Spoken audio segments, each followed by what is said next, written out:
Happy evening to you all. This is Kavita Vinod, Holistic Nutrition Coach.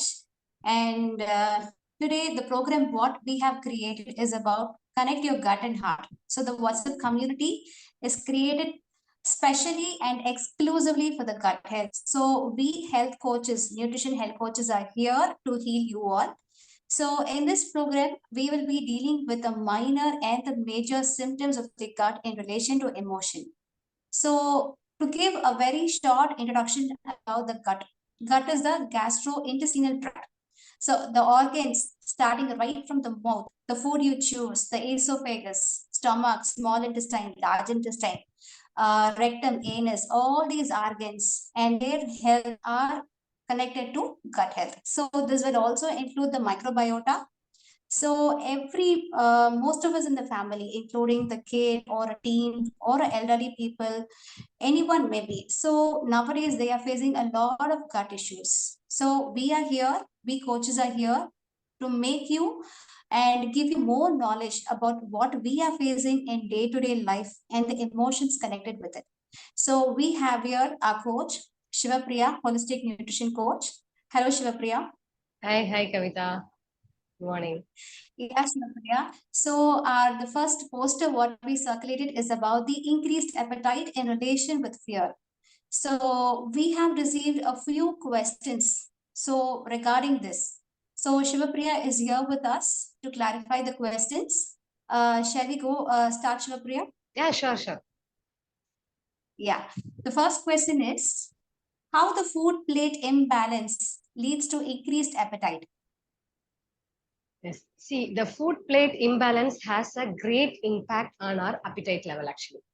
What happens is all the nutrients should be well balanced in a plate. Example, carbs, protein, fat, vitamins, and minerals. But most of the people are nowadays having only carb-based foods. So I have seen some people having only chips as a meal. Chips, junks, bread, pastas, like, see, all these are having only carb based. Okay. See, if there should be a protein and fat, because protein and fat gives us satiety. Satiety means the fullness. Okay, so that our brain get a signal like for today, like this for this meal, we have got enough nutrient. So let us send a signal like stop eating. So that signal should get from the brain so that we can stop eating. But when we tend to have lot of carbohydrate, what happens is that signal will not be receiving. So we are seeing so many people like in theaters or in even at home also, while they're watching TVs, no, they'll have like full of popcorns, full one big pack full of chips. So what, they'll not feel like that hungry at like satisfaction at all, because they're not receiving the signal from the brain like it's enough. We have met the required nutrients today. So carb will not give that satiety level. A meal plate should be well balanced with protein and also with fat. Fat gives us good satiety value. So this is how the meal plate has a great impact in increased appetite. So if they have lot of chips also, within they'll drink lot of water, within 1 hour, within half an hour, they'll feel hungry because they have not met the required nutrients. That is the reason. You're right, Shivapriya. So this demands instant satisfaction, right? Exactly. Okay. So the second question was asked by one of them. That is like how to not eat in stress. Why you feel so drained as if there is no energy left and lands up in eating more. Yes. So why to not eat in stress? So what happens in stress is, so if you're on the stress, if you're on constant stress, your brain is keep on thinking, right? So brain will crave for the immediate, like instant energy, because it's keep on thinking. It's need instant energy to think actually. So what happens if we need instant energy? We'll keep on searching for the instant energy giving foods. So what is instant energy giving foods? All sugary based foods that gives us instant energy, instant glucose, so that it will work more efficiently our brain. So what is junk foods like pastas, like what is that, donut, chips, chocolate, ice creams, pastries? All these are instant energy giving foods. So we'll tend to eat all these foods. We'll get an immediate satisfaction, positive, and I had this food, I'm feeling better. They feel like they have come out of the stress, but exactly it is not. So what happens after they feeling positive for the time being, then they'll start thinking like, oh my God, I've eaten so much of junk food. What I'm going to do? Like, I'm going to put on weight, right? So if they think in that way, they'll get fear. That's the emotion related to this. They'll get fear, they'll go into guilt mode. So all these things again make them stress. So this is how stress makes them obese. Then again, it's make related to emotion, and again it lead to stress level. It's like a vicious cycle actually. So that's why we always advise them like not to eat when they are stressed. That will lead to obesity, in turn lead to again stress. I think Elizabeth has given a short gist about this in our group, about the fear and the emotion. So this is also being covered under this question.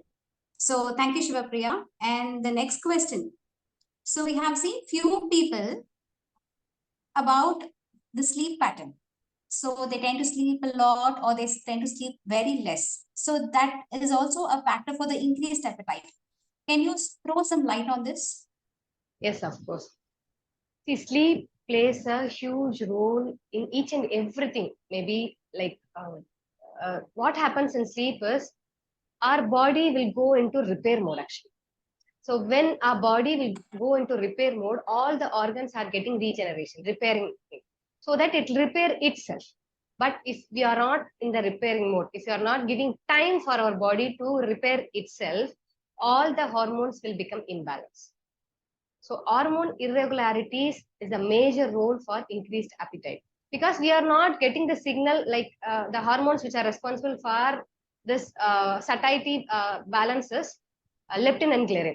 Okay. So if you're not giving time, if you're not giving enough space, if you're not giving enough time to sleep, then what happens? This hormones will become irregular, secretion of this imbalance, then that will lead to increased appetite. Because we are not getting the signal of that enough, the satiety level is good. We are not giving enough time. So that's how it affects that's how the sleep affects our appetite. Well said. So again, few people are overconscious about their physique.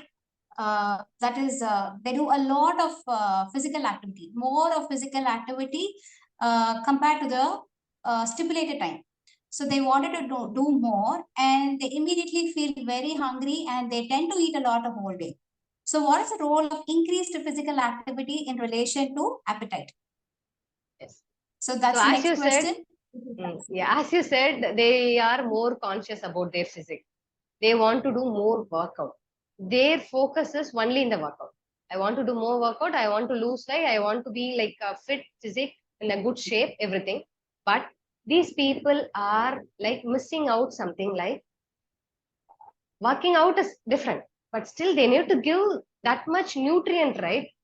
So that they can perform well.